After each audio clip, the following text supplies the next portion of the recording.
All right, so let's get into a software that I'm very familiar with, but also kind of took over the industry as far as shooting rooms and project studios and EQing monitors and all that. Sonarworks Reference 4. Also, they just released an update to this, which is like Sound ID, whatever, rebranding basically.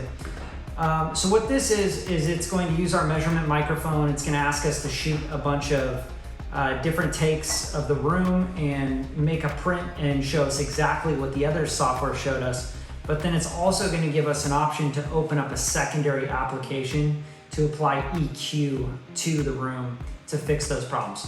Now, I highly recommend you do not do that until you've done all the tuning of your room. And I've talked about that in other modules, but you have to repeat it over and over again. This is not how tuning works. When you're talking about modal ringing, you do not just EQ out modal ringing in the listening position, because what you're actually doing is you're boosting it somewhere else in the room. You're causing more issues than you're actually solving.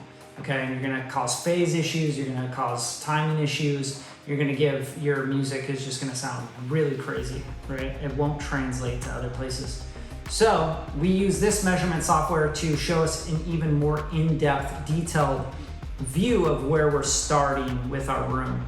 And again, we will get into speaker placement and how important that is, which is really, I feel like 75% of the battle is finding the right spot for your speakers and finding the right speakers for the room.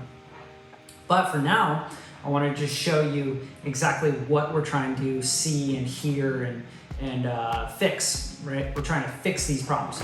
So the first thing I'm doing here is I'm just opening up the software and I'll say measure my speakers. This will give you a setup checklist. Do you have your phantom power on? Yes, I do. All right. Make sure your microphone input is not routed directly into your speaker outputs. That's really important because you just get a feedback loop. Cool. A single audio interface is used for mic input and output to speakers, okay? That's also very important. And you can just hover over these infos. It says, using multiple devices without a proper word clock can introduce unreported latency. So you don't want to be like, for example, using an interface to shoot out your speakers and a different interface to capture the microphone and the print of the room. So just go in and out of one Focusrite, Apollo, whatever you got at your house, right? Or your studio. Audio interface sample rate is set to exactly 44.1. You can always check that by going into the interfaces control panel, etc. But I already know that that is the case right now. So yes, let's go. Now see, it'll take around 20 minutes to measure your setup.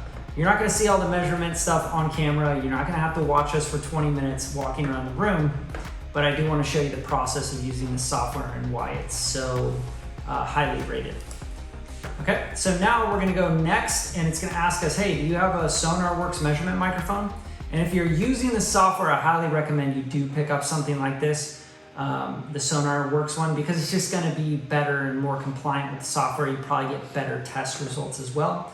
But I am using a different measurement microphone and I am going to, and this is telling you, you better have the calibration data, okay?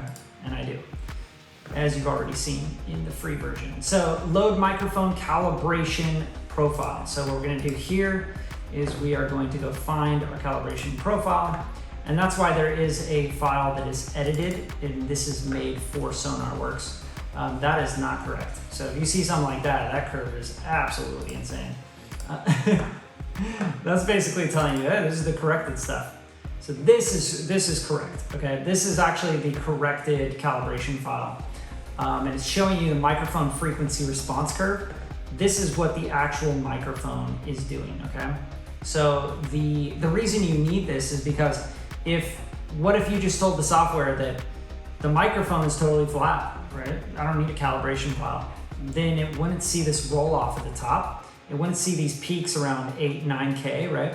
It wouldn't see all this stuff that it has to make up for and readjust, right? So once it shoots it, then it has to go, okay, you're up, half a dB at 9K, etc. Let's make up for that in our graph. Same thing here.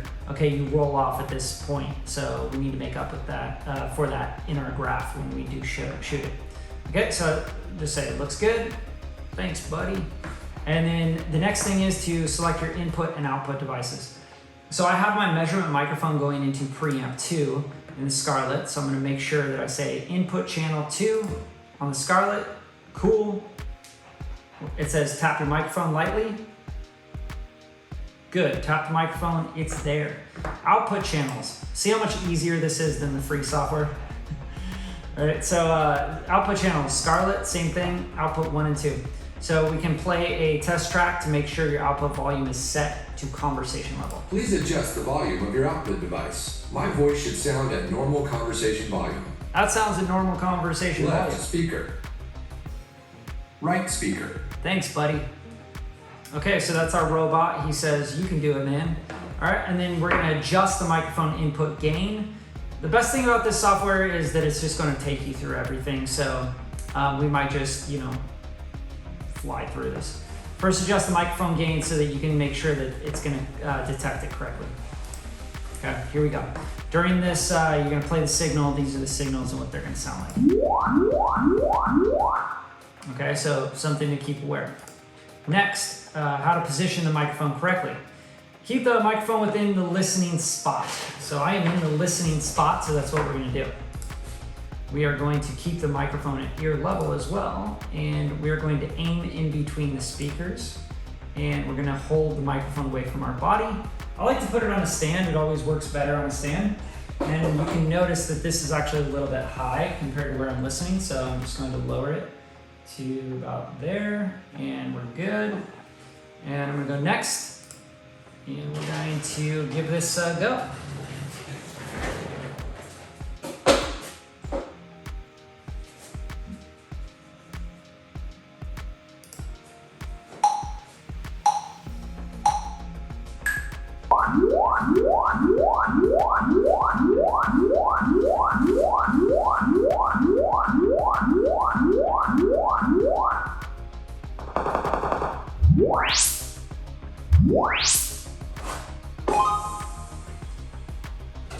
Thumbs up, we did it.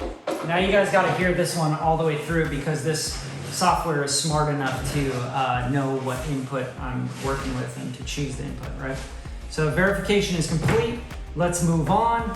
It's gonna ask you to determine the distance between your speakers. So from here on out in this tutorial, we're gonna fast forward through this whole process. If you're using Sonarworks, you can absolutely follow along on screen and it's very, very straightforward. But I wanted to show you how to set up your microphone, the calibration, etc. with this. And we're gonna just go in fast speed, like I'm gonna just be a superstar hero killer, and I'm just gonna go really fast with this, and then we're gonna show you the results. All right, let's do it. So here you can just like maybe film me doing this stuff and just do a speed up thing. I just don't want to talk through this whole thing. It's stupid, fucking lame. And now the screen is telling me to do this, so I'm gonna do this. Nobody fucking wants to hear that. Alright, don't stand between. Got it, yeah, okay, got it.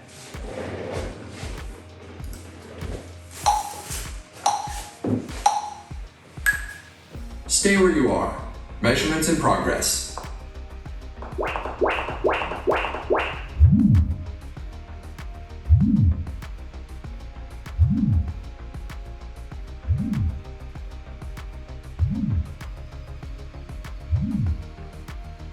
Left speaker done.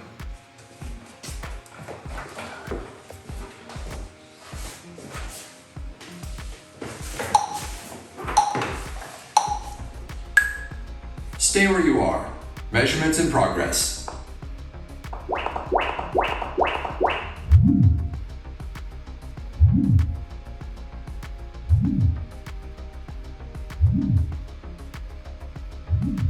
Feels good.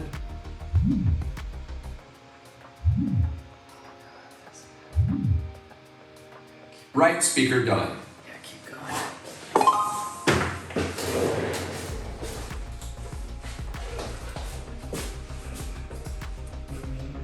4.5, I don't know, man. Looks good. Sure. 4.5, sounds good, all right.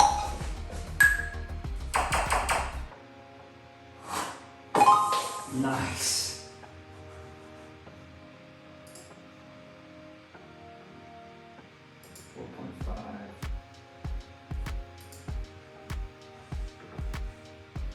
centered.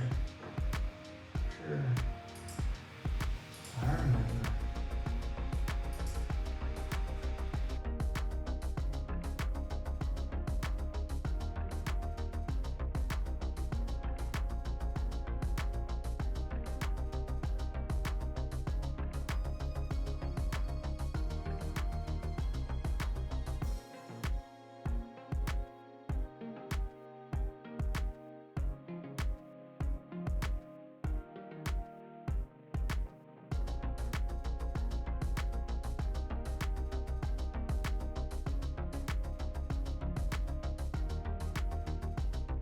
All right, so we have our results after my arm is feeling real tired. So I think you gotta work out a lot if you're gonna be using this software. Because you're gonna be sticking your arm out, like putting that microphone everywhere. But yeah, here we are. Now let's see the results. And one thing I like about Sonarworks is that it is very thorough. It's gonna have you take shots and snapshots around the room, which is really, really important. So here we go. This is our curve, and this is what we got from Sonarworks. And what we can do now is we can name this. So I'm going to name this downstairs studio bare. All right, so this is just like completely bare. Save and finish, and we can look at the curve here and all that stuff. So it's asking me now to launch reference system-wide and close reference measure, etc. You can do that, but I mean, I'll do it just to show you guys exactly what that is and what that does. So this is really their way of now correcting the problems in your room and where your speakers are placed. And this is why I try to say, do not try and just correct something. You throw some speakers up in a room and just start shooting the room and then correct it, because you're gonna have so many more issues that you're gonna cause. So what I would do instead is make sure that, and we'll get into this in the next module, but moving your speakers around, moving the speakers, shooting, and figuring out the best placement for your speakers before you do anything else. Not make a panel, not do any EQing. EQing is the final step in this whole process of tuning a room, especially a room on a budget. If you want to get great results and you want a great listening environment where your records are going to translate, you have to make sure you follow this process. So don't just go, oh great, well they got software, screw it, just pop the EQ on and we're good to go, let's go make some beats. You're going to be very, very disappointed in your results, and you still will be making, basically playing a guessing game. So all this is saying is add a preset, right? So we're going to assign an existing preset.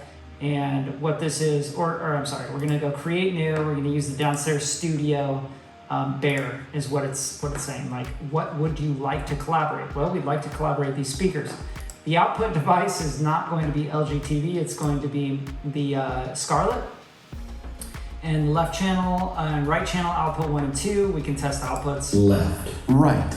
Okay, sounds good. Good job. All right, so let's add that preset. So what that's going to do is show us what the preset is, and then it's going to show us the completely corrected version of it, right? So you see it's just flat. It's like, wow, look, Sonarworks pulled miracles, and it really will pull a miracle. Do not get me wrong. I'm not going to sit here and dog this software. This software is highly sophisticated, and it's very good at what it does, okay? But we are not interested in using this software right now. What we are interested in is looking at our curve and seeing what we have, okay? Because as you can see, this green is the calibrated, which means this is what it's added to our signal. It's added a ton of low mids, it's added a bunch of mid-range, it's added a bunch of top end, and we're not asking for any of that. What we really want to do is we want to look at this completely how it should be. This is exactly what we have and what it is, right? So this is what our curve is, which looks like a lot of a dip right around that 100K or 100 Hertz, just like the last software. A little boost here, a lot of dip in that 2K. So the last software, the free software, gave us the same exact curve, right? So do you need Sonarworks? Well, if you want the automated EQing, yes. But do you need Sonarworks before you go and tune your room and finish this series? Absolutely not. You'd be throwing money away. I guarantee you'd be throwing hundreds of dollars away. So you get this program, you're gonna save yourself $100, I'm sorry, $300 to $400 on this software. Right there, just save you some dough. You're welcome. So now we're just looking at these problems. We go, wow, look at this dip, look at that dip. What do we do now, right? We need to figure out, basically these problems are going to be, if this is nulling out here, it's gonna be boosting somewhere else, right? So, which means if we even just move the speakers, that could turn into a huge boost in a matter of seconds, in a matter of just a little bit of an inch or two movement of the speakers. So the top end is just all rolled off. It's no good, right? Like it's just not creating anything cool there. 2K is just all cut out. Like this is something that you would just be EQing and adding and subtracting and doing a bunch of crazy stuff because you're hearing your room rather than your speakers, right? So that's it. This is the curve. This is a much, much more precise curve than the last free software, but the free software is going to get you a good little picture. It's going to give you a measurement of where you're at. And when you know where you're at, you know what problems lie there. You know, like what's next, like how do we fix the problems? And that's what we're going to get into in the next modules. We're going to talk about fixing these issues, finding ways to move the speakers around and get this to come up and even out a little bit more in the listening position. We'll talk about loading the speakers and loading them up against the wall to get more low end in them, or pulling them away from boundaries to make sure that they're not being loaded and low end is not building up, right? So we're going to talk about all that stuff and how do we get that 2K back, right? How do we get that high end back? I mean, we got HS5s and for some reason we're not getting any high end. So that has a lot to do with the way that the speakers are placed. So let's go, let's get into it. And now that you got your measurement, I encourage you, if you got through this module and you did not take measurements, you did not go through this free software, or Fuzz Measure Pro is a great one as well. You can check that out and that'll give you the measurement, the waterfall display. It gives you a lot more than Sonarworks does, because Sonarworks is really just telling you, look, here's the problem, so let's fix them, right? We want to fix it. There's a software, we're going to fix it. But Fuzz Measure Pro will show you more details of waterfall display, etc. And you can kind of get into what your biggest issues are. We can use the free software, and Sonarworks will be our last thing that we will do to add some little tiny bit of EQ and get a little bit better stereo placement and imaging with our monitors once we've shot, tuned, moved room, move everything. So let's get right into that. Let's fix these problems.